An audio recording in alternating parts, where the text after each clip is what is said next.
Okay बच्चों, English में बड़ी अहम चीज़ होती है एनालॉगी। आखिर ये एनालॉगी होती क्या? तो भाई एनालॉगी में हम देखते हैं सेम रिलेशनशिप, जैसे कि दिया है बॉडी गार्ड का पर्सन। अब बॉडी गार्ड बेसिकली पर्सन को प्रोटेक्शन के लिए होता है किसी एक फर्द। ऑप्शन में बल्लेस्क और play. Burlesque is a type of play, कोई रिलेशन ऐसी नहीं आ रही। यहाँ तो बात हो रही है प्रोटेक्शन की। सैनिटेशन डिजीज़ की होती है, लेकिन ये भी सूट हमारी नहीं कर रही सोल्जर कंट्री। जी 100%। बॉडी गार्ड एक पर्सन को प्रोटेक्ट करता है, सोल्जर कंट्री को करता है। सेक्रेटरी ऑफिस को प्रोटेक्ट नहीं करता, सिर्फ काम करता है। अब एनालॉगी क्या होती है? देखो, अगर फिश का वाटर है तो बर्ड का एयर हो जाएगा, लेकिन फिश की स्टडी थायोलॉजी होती है। अगर फिश का एक थायोलॉजी लिखा है तो हम बर्ड का ऑर्निथोलॉजी लिखेंगे। देखो, अब अगर सोल्जर का बैटल फील्ड लिखा है तो शेफ का किचन हो जाएगा, लेकिन अगर सोल्जर के साथ गन लिखा होता तो शेफ का नाइफ हो जाएगा। यानी सेम रिलेशनशिप। मैन का अगर चाइल्ड है तो डॉग का पपी हो जाएगा, मैन का वोमेन है तो डॉग का बिच हो जाएगा। आप सेम रिलेशन देखते हो कि भाई यंग वन ओल्ड वन की रिलेशन है, जैसे कि यहाँ प्रोटेक्शन की रिलेशन थी। बॉडी गार्ड का काम पर्सन को प्रोटेक्शन देना, सोल्जर का काम कंट्री। पेपर में आया था लूम का दिया हुआ था वीफ, और ऑप्शन थे cynology dogs, fragrant incense, selenography moon, needle neat, exhortation arch. देखो फ़ायदा क्या होता है, मैं एक एक वर्ड याद भी हो जाता है। मैं पूरा एक्सप्लेन कर रहा हूँ रॉन्ग ऑप्शंस के वर्ड्स भी, ताकि आपकी वोकेबलरी इनक्रीज हो। लूम से वीव होता है ऑफ कोर्स, एक्शन हो गया। साइनोलॉजी तो डॉग की स्टडी को कहते हैं, कोई तुक नहीं बनती। फ्रेग्रेंट खुशबू जिसका असर इनकेंस कहलाता है, ये भी नहीं बन रही। सेलेनोग्राफी मून की स्टडी को कहते हैं, ये आइंदा याद रखिएगा। सेलेनोग्राफी मून की स्टडी, साइनोलॉजी डॉग की स्टडी। निडल का निड बिल्कुल फिट आ रहा है। लूम से क्या होता है? वीव होता है। निडल से क्या कर होता है? नेट होता है। तो करेक्ट ऑप्शन ये है। चलें लास्ट चीज़ को भी देख लें। एक्सोर्टेशन का मतलब होता है नसीहत, और अर्ज का मतलब होता है पुरजोर, पुरजोर तरीके से। बच्चों, एनालॉजीज एप्टीट्यूड टेस्ट के लिहाज से तो इम्पॉर्टेंट है ही है।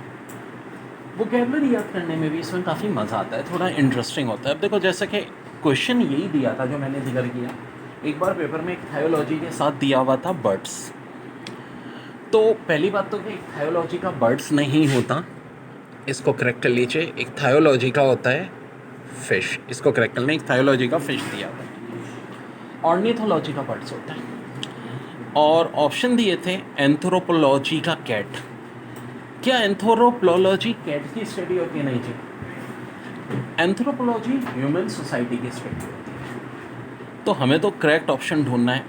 क्या अल्मेंथोलॉजी वॉर्म्स की स्टडी होती है? बिल्कुल जी, अल्मेंथोलॉजी वॉर्म्स की स्टडी होती है। तो मेरे पास करेक्ट ऑप्शन आ गया है भी। ठीक है, सेम रिलेशनशिप। सी में दिया है एथाइमोलॉजी, स्किन की स्टडी। हम सब अच्छी तरह जानते हैं कि डर्मेटोलॉजी कहते हैं, डर्मेटोलॉजिस्ट होते हैं स्किन की स्टडी करने वाले, और उसकी स्टडी। तो फिर एथाइमोलॉजी किसकी स्टडी होती है? वर्ड्स की स्टडी। देखिए, जब मैं इंग्लिश कराता हूँ तो रॉन्ग ऑप्शंस भी जो होते हैं वो भी पूरा एक्सप्लेन करता हूँ। कल का लगो आ जाए एथाइमोलॉजी किसको कहते हैं? तो जी वर्ड्स की स्टडी को कहते हैं। ठीक है। और एंटोमोलॉजी जनाब, एंटोमोलॉजी किसकी स्टडी होती है? ये इंसेक्ट्स की स्टडी होती है। तो देखो, ये तो बेतुका दिया है, दोनों स्टडी दी हुई है आमने सामने।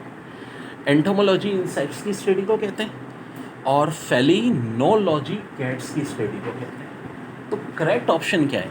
एक थायोलॉजी का फिश था, ये करेक्ट था। एक थायोलॉजी वाकई फिश की स्टडी को कहते हैं, और अल्मेंथोलॉजी किसकी स्टडी को कहते हैं? वॉर्म्स की। तो करेक्ट ऑप्शन इसका बी था। ओके जी, अब बड़ा अच्छा है।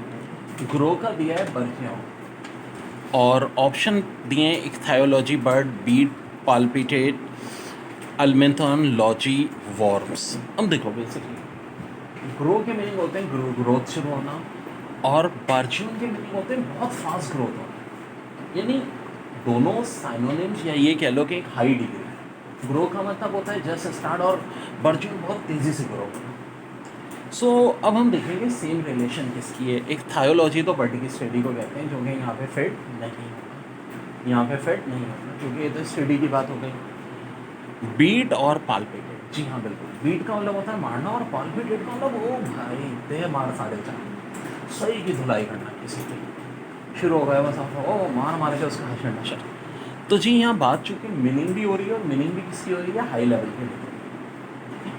जैसे कि देखो एक तो होता है फेमस और एक होता है रेनॉल्ड। फेमस भी मशहूर होता है, रेनॉल्ड क्या होता है, बहुत ही हाई मशहूर हो जाता है। तो करेक्ट आंसर है बीट और पाल्पिटेट। अगला ऑप्शन भी ऐसे देख लेते हैं, हेलमेंथोलॉजी वॉर्म्स की स्टडी को कहते हैं।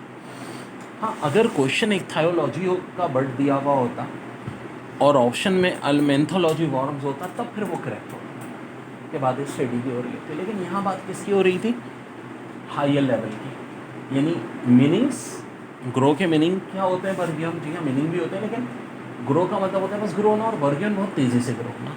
बीट का मतलब मारना होता है, पाल्पिटेट का मतलब बहुत तेज़ी से मारना।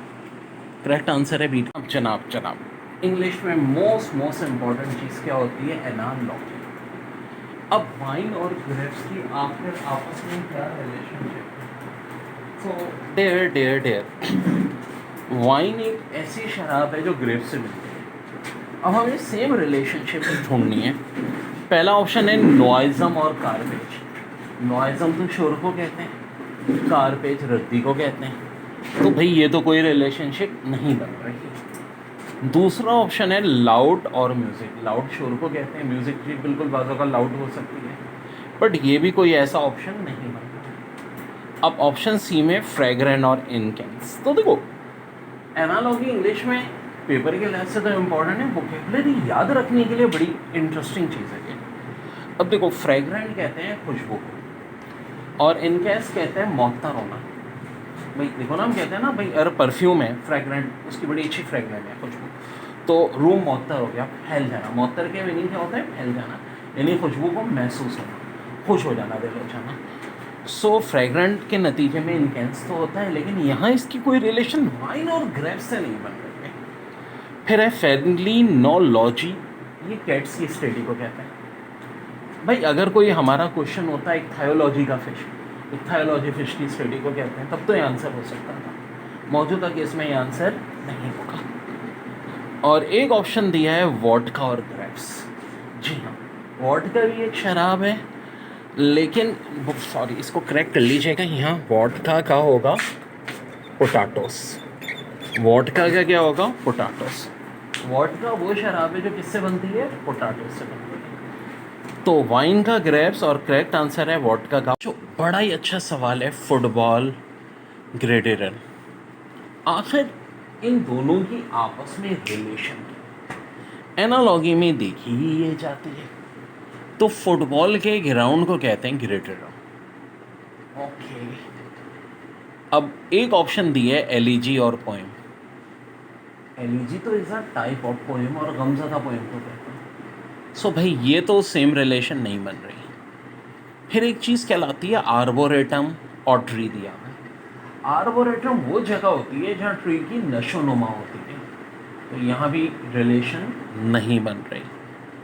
फिर बेसबॉल डायमंड, बेसबॉल के ग्राउंड को डायमंड कहते हैं। यस, ये बन गई। क्रिकेट के ग्राउंड को पिच कहते हैं, ठीक है। फुटबॉल को ग्रेटरी हो और बेसबॉल को डायमंड, तो ये आंसर आ गया।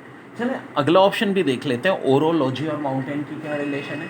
माउंटेन की स्टडी को ओरोलॉजी। तो देखो बच्चों बड़ा अच्छा है, एबियारी क्या होता है, जहाँ बी की नशोनुमा, ठीक है। बी से मुराद क्या होती हैं, मक्खियाँ।